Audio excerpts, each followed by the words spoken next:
From page number 28 social economics sector वाला topic जो है वहाँ से हम आज स्टार्ट करें पेज नंबर 28 से। तो इससे पहले वाले लेक्चर में मैंने आपको एक्सप्लेन किया लक्ष्मी की कंडीशन के बारे में कि लक्ष्मी की जो कंडीशन इंप्रूव हुई वो आपकी जो water facility irrigation facility government ने उसको प्रोवाइड कर दी, एटलीस्ट उसकी वजह से वो उसको वेल डिगिंग के लिए लोन एक्सेप्ट हो गया था। इस वजह से लक्ष्मी की क्रॉप्स में जो है कल्टिवेशंस में जो है वो बहुत ज़्यादा इम्प्रूवमेंट हुआ। तो लक्ष्मी के साथ साथ जो अदर फार्मर्स थे एटलीस्ट उनको भी बेनिफिट्स हुआ, उनकी भी क्रॉप्स जो थी वो बेटर कंडीशंस में हुई और प्रोडक्शन जो था वो बहुत रैपिड रेट से इंक्रीज हो गया। तो they would need to sell this product some product in market. अब उनको क्या कंडीशन हुई कि जबकि उनकी रिच अमाउंट में क्रॉप्स हुई, बहुत हाई क्वांटिटी में क्रॉप्स हुई, तो उसमें से वो कुछ सम पार्ट को जो है वो सेल करना चाहते थे। सेल करने के लिए उनको किसकी फैसिलिटी चाहिए? ट्रांसपोर्टेशन फैसिलिटी चाहिए। तो transportation facility is a part of social service sector.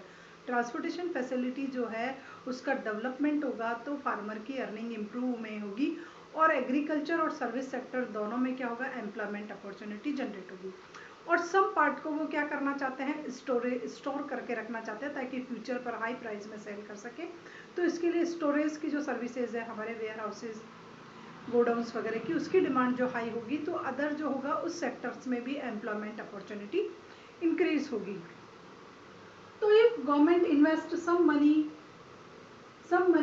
In the transportation and storage crops. अब यदि गवर्नमेंट जो है वो दोनों फैसिलिटी प्रोवाइड करे, ट्रांसपोर्टेशन की एंड स्टोरेज की, तो उससे बेनिफिट क्या होगा? गवर्नमेंट को भी होगा और एग्रीकल्चर सेक्टर्स में भी होगा कि if government invest some money in transportation sectors and storage crops, तो क्या होगा? वहाँ पर फार्मर्स को जो है वो बेनिफिट होगा और गवर्नमेंट को भी अदर जो है इनडायरेक्ट वे में एम्प्लॉयमेंट अपॉर्चुनिटी जनरेट होगी अगर गवर्नमेंट ऐसी फैसिलिटी प्रोवाइड करती है। And market better rural road several farmer can grow and sell crops.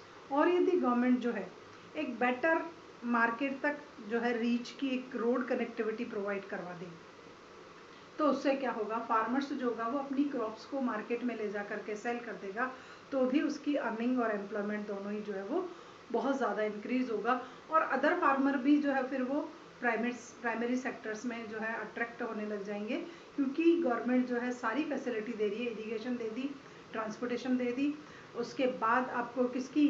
Where houses और गोडाउन्स की फैसिलिटी स्टोरेज के लिए दे रही है, उसके बाद बेटर मार्केट जो है कनेक्टिविटी के लिए आपको रोड्स फैसिलिटी जो है रूरल एरिया में वो अवेलेबल करा रही है।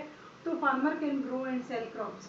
तो इस स्टाइल से this activities not only provide employment, this activity not only provide employment to farmer but other also. केवल मात्र उसमें फार्मर को ही लोन नहीं मिला है, प्राइमरी सेक्टर्स को ही लोन नहीं मिला है, सॉरी प्राइमरी सेक्टर्स को ही बेनिफिट नहीं मिला है, बट अदर सेक्टर्स जो है हमारा सर्विस सेक्टर जो है वहाँ भी एम्प्लॉयमेंट अपॉर्चुनिटी जनरेट हुई है, क्योंकि जो भी ट्रांसपोर्टेशन में इन्वॉल्व होगा, रोड्स कनेक्टिविटी में इन्वॉल्व होगा, स्टोरेज में इन्वॉल्व होगा, उन लोगों को भी जो है उस जो वर्किंग पॉपुलेशन है एटलीस्ट उसको भी एम्प्लॉयमेंट अपॉर्चुनिटी जनरेट होगी। तो इनडायरेक्ट वे में तो अदर सेक्टर को मिलेगा और डायरेक्ट वे में जो है इसका बेनिफिट प्राइमरी सेक्टर को जाएगा। तो इस स्टाइल से गवर्नमेंट चाहे तो एम्प्लॉयमेंट अपॉर्चुनिटी जो है वो जनरेट कर सकती है प्राइमरी सेक्टर्स की हेल्प से। उसके बाद आता है Lakshmi need not confirm to water alone. अब लक्ष्मी की नीड्स जो थी वो not confirm to water alone, केवल मात्र वाटर पे ही डिपेंड नहीं था, उसकी total agriculture is not only depend on water और irrigation facility but also depend on other factors. Lakshmi की नीड्स एग्रीकल्चर को लेकर के केवल मात्र वाटर तक सीमित नहीं थी, उसको अदर फैसिलिटी और अदर रिक्वायरमेंट भी थी। फॉर एग्जांपल सीड्स चाहिए, फर्टिलाइजर्स चाहिए, एग्रीकल्चर इक्विपमेंट्स चाहिए और भी बहुत सी फैसिलिटी जो है वो लक्ष्मी को चाहिए for better harvesting the crops, ताकि वो अच्छी क्रॉप्स को हार्वेस्ट कर सके। इसके लिए उसको शी नीड्स ये फर्टिलाइजर्स वगैरह, but she can not afford all of this, वो उन सबको अफोर्ड नहीं कर पाती थी because she is a poor farmer, वो क्या थी? एक गरीब किसान थी। तो लक्ष्मी को केवल मात्र एग्रीकल्चर करने के लिए वाटर नहीं चाहिए था, इरिगेशन फैसिलिटी देती, अदर फैसिलिटी नहीं देती तो प्राइमरी सेक्टर डेवलप नहीं होगा। अब अगर गवर्नमेंट सब कुछ दे रही है बट उसकी नीड्स वो वाटर ही नहीं है, अदर भी है, उसको सीड्स चाहिए, उसको फर्टिलाइजर्स चाहिए, उसको अदर जो है वो भी एग्रीकल्चर इक्विपमेंट्स चाहिए, और वो स्मॉल फार्मर, वो बहुत पुअर फार्मर है, इसलिए वो ये सब अफोर्ड नहीं कर पाएगी, तो शी विल गेटिंग लोन्स। अब वो क्या करेगी, इसके लिए लोन्स इशू करेगी। If she take loans from money lenders और प्राइवेट लेंडर्स और सेठ साहूकार जमींदार, then the rate of interest will also high. अब अगर उसको लोन की रिक्वायरमेंट रहती है लक्ष्मी को, तो वो क्या करेगी, अगर वो प्राइवेट सेक्टर से लोन ले रही है, अनऑर्गेनाइज सेक्टर से लोन ले रही है, तो रेट ऑफ इंटरेस्ट हाई होगी, तो लक्ष्मी की अर्निंग जो है वो लोअर हो जाएगी। If bank give them him her loan, तो क्या होगा, रेट ऑफ इंटरेस्ट क्या होगी, बहुत रीजनेबल रेट पर होगी। अगर लक्ष्मी को जो लोन्स इशू होता है वो बैंक के थ्रू हो जाता है, रूरल एरिया में जो भी बैंक सेटअप है एटलीस्ट उसके थ्रू लक्ष्मी को लोन इशू हो जाता है, तो लक्ष्मी क्या कर सकती है, टोटल जो है अदर फैसिलिटीज़ वो हायर कर सकती है या परचेज कर सकती है, तो उसका जो कल्टीवेशन होगा, उसकी जो हार्वेस्टिंग कर करके जो क्रॉप्स आएगी वो थोड़ी हाई अमाउंट में आएगी, तो उसकी अर्निंग इस स्टाइल से स्ट्रॉन्ग हो सकती है। She cannot afford all of these. If the bank gives credit at reasonable rate, then she will able to buy all. अगर बैंक ने उसको दे दी तो वो ये सब कुछ परचेज जो है वो कर पाएगी। अब ये है कि अब यहाँ पर आपको बताएगी कि another way by which we can take this problems, एक दूसरा तरीका भी है जिसके थ्रू हम इन सभी जो आपने अभी तक प्रॉब्लम्स लगी उन प्रॉब्लम्स का जो है वो सॉल्यूशंस कर सकते हैं। टू आइडेंटिफाई रिमोट एरिया, सबसे पहला काम क्या है, देखिए पहले यहाँ तक सब कुछ समझ लिया, अब आपकी बुक में बताया गया कि the another way by which we can solve this problem, कि how to generate more and more employment opportunity, कि ज़्यादा से ज़्यादा रोजगार के अवसरों का सृजन कैसे हो, मोर एंड मोर एम्प्लॉयमेंट्री कंट्री में एम्प्लॉयमेंट अपॉर्चुनिटी किस स्टाइल से जनरेट हो, उसके लिए एक अनदर वे भी है।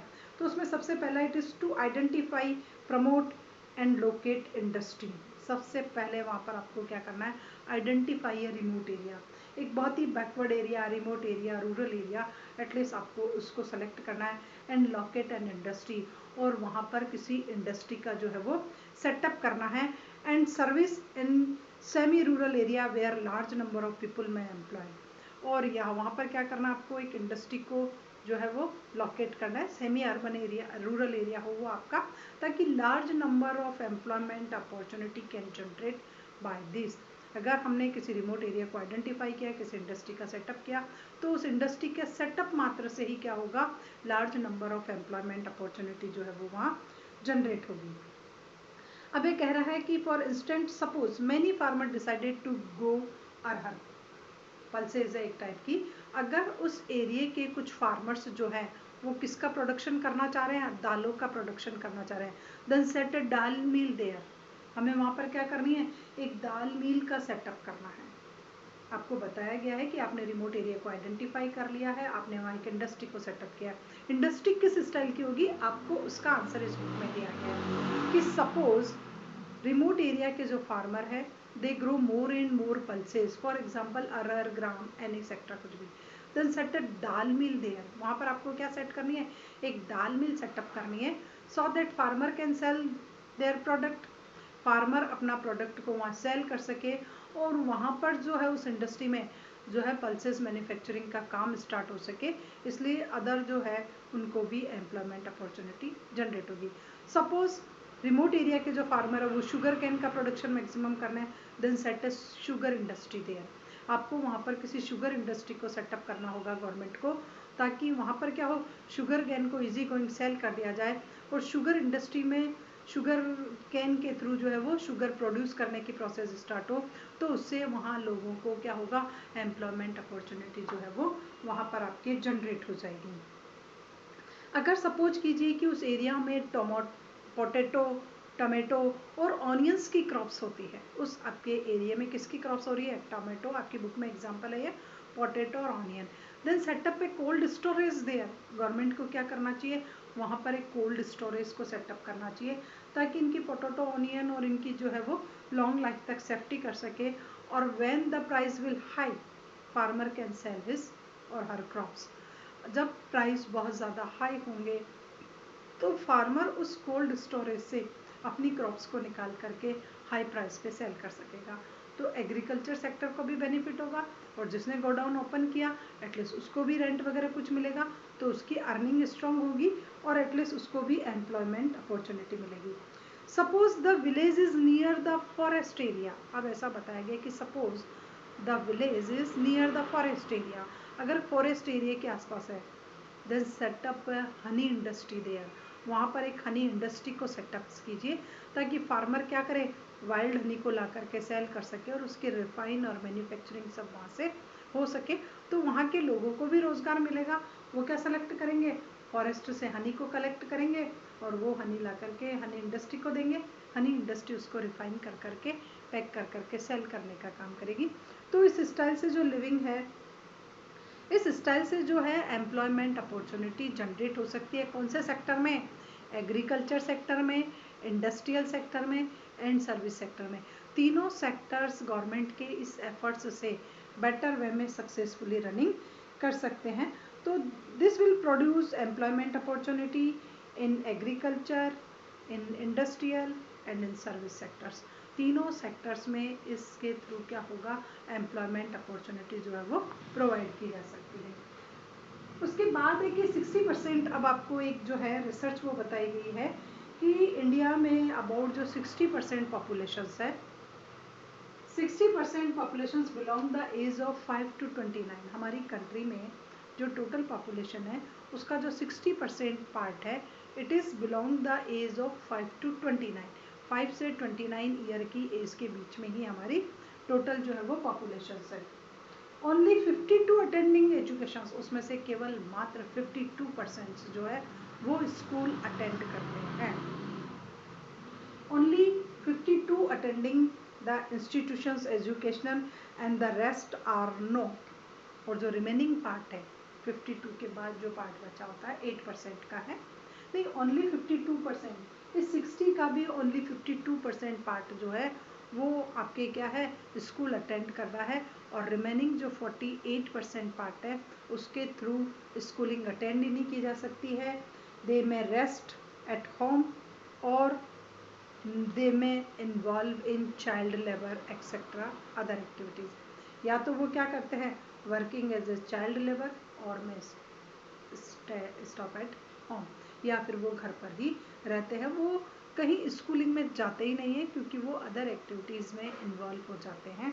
तो ये है, if the children attend the school, if the children attend the school then the condition will जो है वो बेटर तरीके की होगी, इम्प्रूव्ड तरीके की होगी। तो यहाँ पर बताया गया है कि जो वर्किंग पॉपुलेशन है आपकी 5 से 29 का एज है, वो 60% पोर्शन हमारी वर्किंग पॉपुलेशन का, उसमें से भी ओनली 52% पार्ट जो है वो स्कूलिंग अटेंड करता है। रिमेनिंग जो है वो या तो रेस्ट करता है या involve in other activities, for example child labour के थ्रू है। If the all persons, if the all youth attend the school, then the requirement of school buildings, teacher, transportations will increase।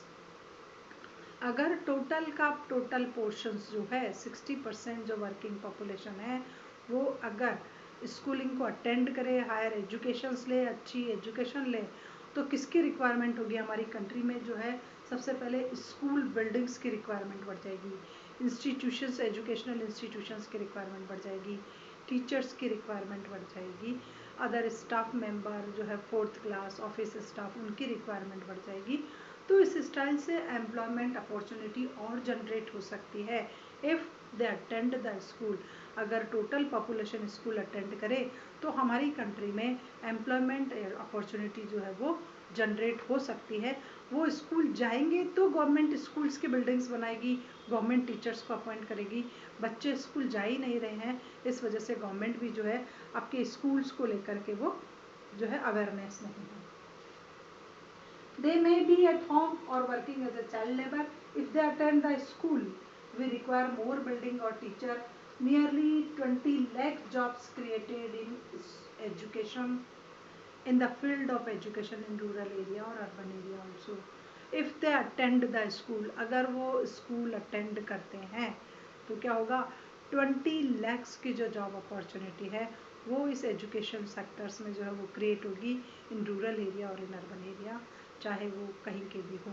तो ये situation है, अगर लोग बच्चे school attend नहीं करते हैं तो गवर्नमेंट स्कूल्स प्रोवाइड नहीं कर रही है, गवर्नमेंट जो है वो टीचर को अपॉइंट नहीं कर रही है, तो इस स्टाइल से 20 लाख जो जॉब अपॉर्चुनिटी है वो हमारी कंट्री में क्रिएट नहीं हो रही है और अनएम्प्लॉयमेंट की सिचुएशन जो है वो क्रिटिकल हो रही है।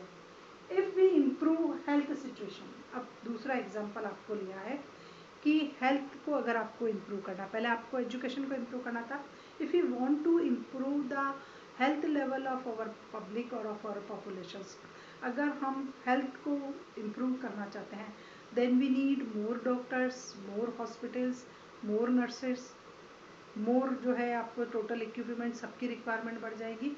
तो अगर कंट्री की हेल्थ को लेकर के अगर हम थोड़ी सी अवेयरनेस क्रिएट करें तो क्या होगा, हमारी कंट्री में डॉक्टर्स की, नर्सेस की, हॉस्पिटल्स की क्या होगी, डिमांड जो है वो इंक्रीज जो है हो जाएगी।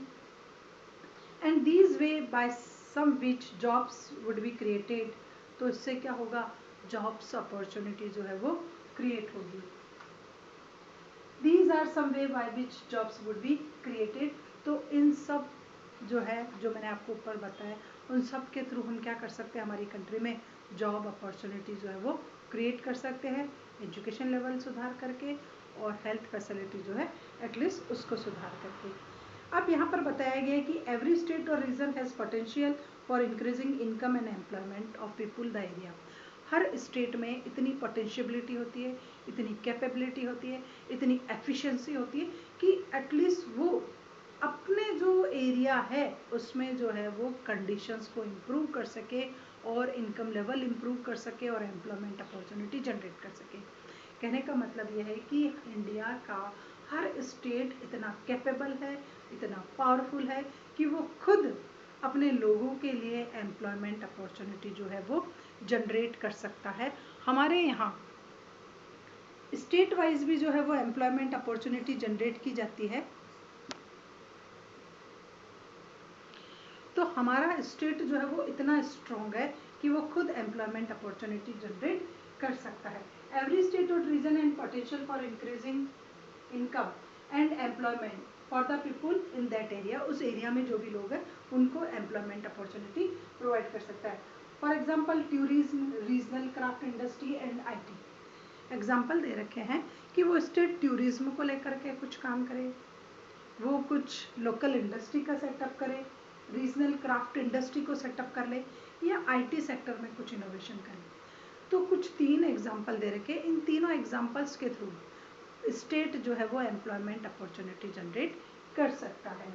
देन टूरिज्म जो है every year 35 lakhs people can get employment in tourist area. Only एक टूरिस्ट एरिया को एक्सप्लेन किया गया है कि टूरिज्म जो इंडस्ट्री है हर स्टेट की, अगर उस पर कंसंट्रेशन हो गवर्नमेंट की, गवर्नमेंट उस पर एफर्ट्स लगाए तो एवरी ईयर 35 lakhs जो जॉब अपॉर्चुनिटी है वो ओनली एक ही एरिया में आती है, वो होता है टूरिज्म एरिया। अगर हर स्टेट अपनी टूरिज्म इंडस्ट्री में थोड़ा सा इम्प्रूवमेंट कर ले, थोड़ी सी बेटर फैसिलिटी दे, तो यहाँ पर जॉब्स अपॉर्चुनिटी जो है वो क्रिएट हो सकती है। The central government in India made implementing the right to work in 65 districts. तो हमारी गवर्नमेंट ने क्या किया है, अब यहाँ तक आपने सब कुछ देखा, प्लानिंग कमीशन की रिपोर्ट आ गई, तो we must realise that some of suggestions discuss above would be taken long time. अभी मैंने आपको जितने भी डिस्कशन बताए इम्प्रूवमेंट के, तो उन सब में एक लॉन्ग टाइम लगेगा आपको इंडस्ट्री सेटअप करने में, टूरिज्म को, हेल्थ को, एजुकेशन को, इन सब में थोड़ा सा लॉन्ग टर्म का जो है वो टाइम लगता है। जितने भी एफर्ट्स मैंने आपको बताए हैं उन सभी एफर्ट्स के थ्रू एम्प्लॉयमेंट अपॉर्चुनिटी जनरेट करने में एक लॉन्ग टर्म का टाइम पीरियड लगता है। Then the government take a short term steps. Government ने क्या किया, एक शॉर्ट टर्म का जो है वो स्टेप लिया है और गवर्नमेंट ने एक प्रोग्राम लॉन्च किया है। उस प्रोग्राम के थ्रू जो है वो गवर्नमेंट रूरल एरिया में जॉब अपॉर्चुनिटी है एटलीस्ट वो क्रिएट करती है। The central government in India made a law implementing right to work in 65 district. तो गवर्नमेंट ने एक लॉ ऑपरेट किया है, सेंट्रल गवर्नमेंट ने हमारी ने, राइट टू वर्क कि हर व्यक्ति को राइट है काम करने का। तो राइट टू वर्क एक लॉ जो है उसका इम्प्लीमेंटेशन हुआ है 625 जो इंडिया के डिस्ट्रिक्ट्स हैं उन डिस्ट्रिक्ट में ये लॉ ऑपरेट हुआ है। तो इस लॉ के तहत क्या होता है, एक मनरेगा जो प्रोग्राम है आपका, महात्मा गांधी वही है एम्प्लॉयमेंट गारंटी जो भी प्रोग्राम है उसकी फुल फॉर्म मैं आपको बता देती हूँ। Mahatma Gandhi national rural employment guarantee act 2005 के तहत इस एक्ट के जो है उस एक्ट के अकॉर्डिंग ये मनरेगा प्रोग्राम चलाया गया है। और उस प्रोग्राम में रूरल एरिया के अनएम्प्लॉयड और बीपीएल फैमिली के पर पर्सन को, एक व्यक्ति को, only from one family one person 100 days की जॉब अपॉर्चुनिटी जो है वो गवर्नमेंट प्रोवाइड करती है। तो इस प्रोग्राम पर अक्सर क्वेश्चंस आता है, तो आप थोड़ा सा ध्यान दीजिए। मनरेगा जो है 2005 में जो है एक एक्ट के तहत ये प्रोग्राम लॉन्च किया गया था। 625 डिस्ट्रिक्ट इंडिया के जो है वहाँ पर इसको लॉन्च किया गया है। इसमें जो है जॉब अपॉर्चुनिटी जो है गवर्नमेंट वो प्रोवाइड करती है। 100 डेज का जो है बीपीएल्स को जॉब अपॉर्चुनिटी प्रोवाइड किया जाता है रूरल एरिया में per year 100 days. It means 365 जो है 100 डेज आउट ऑफ 365 डेज आपको जॉब अपॉर्चुनिटी देता है। All those who are able to of work in rural area are guaranteed 100 days. अब इसमें लिख रखा all those who are able कौन है, बीपीएल। तो those who are able to work and need of work, आप एबल भी हैं और आपको नीड भी है। देखो एबल हो और नीड नहीं है तो भी ज़रूरत नहीं है, नीड है बट आप एबल नहीं हो, तो दोनों ज़रूरी होना चाहिए, नीड एंड एबल। तो उसको जो है वो वर्क जॉब अपॉर्चुनिटी दी जाती है इन रूरल एरिया। तो गवर्नमेंट जो है ये फैसिलिटी प्रोवाइड कर रही है किसके थ्रू, मनरेगा प्रोग्राम के थ्रू। उसमें आपको रूरल एरिया में एम्प्लॉयमेंट मिलता है। तो यहाँ पर हम देखते हैं कि इफ़ गवर्नमेंट फेल्स भी हो रही है जॉब एम्प्लॉयमेंट अपॉर्चुनिटी प्रोवाइड करने में, अनएम्प्लॉयमेंट की रेट जो है कंट्री में वो रैपिड रेट से हाई हो रही है। तो गवर्नमेंट को क्या करना चाहिए, अनएम्प्लॉयमेंट अलाउंसेस जो है वो डिक्लेयर करना चाहिए और अनएम्प्लॉयमेंट जो है अलाउंसेस वो देना चाहिए। वैसे गवर्नमेंट जो है 500 रुपीज़ अनएम्प्लॉयमेंट अलाउंसेस देती है, बट 500 रुपीज़ से कुछ नहीं होता है। तो गवर्नमेंट को एक जो है फेल हो गई है एम्प्लॉयमेंट अपॉर्चुनिटी जनरेट करने में। तो government fail is duty to provide employment, it will give unemployment allowances. तो गवर्नमेंट को अनएम्प्लॉयमेंट अलाउंसेस जो है वो देना चाहिए, देगी। गवर्नमेंट ऐसा कह रही है कि it will give unemployment opportunity. The type of work that would be in future help to increase the production from the land। तो गवर्नमेंट को इस स्टाइल्स के प्रोग्राम्स लॉन्च करने चाहिए जिन प्रोग्राम्स के थ्रू इन फ्यूचर में आपके प्राइमरी सेक्टर्स का जो है वो प्रोडक्शन हाई हो एंड इंडस्ट्रियल और सर्विस सेक्टर, मैक्सिमम इंडस्ट्री का सेटअप हो और सर्विस सेक्टर्स का जो है वो डेवलपमेंट हो और मैक्सिमम सर्विसेज जो है वो क्रिएट हो सके। तो इस पूरे पैराग्राफ में आपको लक्ष्मी के माध्यम से समझाया गया लक्ष्मी ने क्या किया, वेल डिगिंग के लिए लोन लिया, अच्छा किया, फसल हुई, सभी फार्मर ने वैसा किया। लक्ष्मी की रिक्वायरमेंट केवल एक जगह तक सीमित नहीं थी कि उसको केवल वाटर ही चाहिए, उसको अदर फैसिलिटी चाहिए। तो लक्ष्मी मनी लेंडर से लोन लेगी तो रेट ऑफ इंटरेस्ट हाई होगी। लक्ष्मी को बैंक के थ्रू लोन मिला, बैंक के थ्रू लोन मिलने से उसका कल्टीवेशन अच्छा हुआ, उसकी क्रॉप्स अच्छी हुई। तो यहाँ पर आपको ये बताया गया है कि एक अनदर वे है जिसके थ्रू भी जॉब अपॉर्चुनिटी जो क्रिएट की जा सकती है। तो जिस एरिया में जिस स्टाइल की क्रॉप्स होती हो एटलीस्ट उस स्टाइल की इंडस्ट्री को सेटअप करना चाहिए ताकि जॉब अपॉर्चुनिटी हो सके। उसके बाद एक एस्टिमेशंस लगाया गया है कि इतना होता है 5 to 29 ईयर्स की जो 60% पॉपुलेशन है उसका 52% पार्टी जो है वो एजुकेशन में एंगेज होता है, रिमेनिंग जो है वो अदर एक्टिविटीज़ या रेस्ट करता है। उनके स्कूल नहीं जाने का कंडीशन ये होता है कि जो 20 लाख जॉब अपॉर्चुनिटी है वो क्रिएट नहीं हो पाती है। अगर वो स्कूल जाते तो स्कूल्स टीचर्स सबकी डिमांड इंक्रीज़ होती तो लोगों को एम्प्लॉयमेंट मिलता। हेल्थ को लेकर के क्वेश्चंस किए गए हैं कि हेल्थ फैसिलिटी को बेटर करने के लिए डॉक्टर नर्सेज इनकी डिमांड इंक्रीज़ होनी चाहिए। अगर प्रॉपर हेल्थ फैसिलिटी दें तो जो है एम्प्लॉयमेंट अपॉर्चुनिटी होगी। उसके बाद अदर सेक्टर को लिया है कि टूरिज्म है, इंडस्ट्री है, आईटी सेक्टर है, उसको इम्प्रूवमेंट करें। अगर टूरिज्म पर स्टेट की कंसंट्रेशन होती है तो 35 लाख जॉब अपॉर्चुनिटी जो है वो वहाँ क्रिएट हो सकती है। गवर्नमेंट एक एक्ट लाई है 2005 में, उस एक्ट के थ्रू मनरेगा प्रोग्राम में आपको जॉब अपॉर्चुनिटी दी जाती है 100 डेज जो पर बीपीएल्स को जो होता है, पर बीपीएल फैमिली में पर वन मेंबर्स को जो है वो 100 डेज का जॉब अपॉर्चुनिटी गवर्नमेंट देती है। ये पूरे इस टॉपिक की समरी है।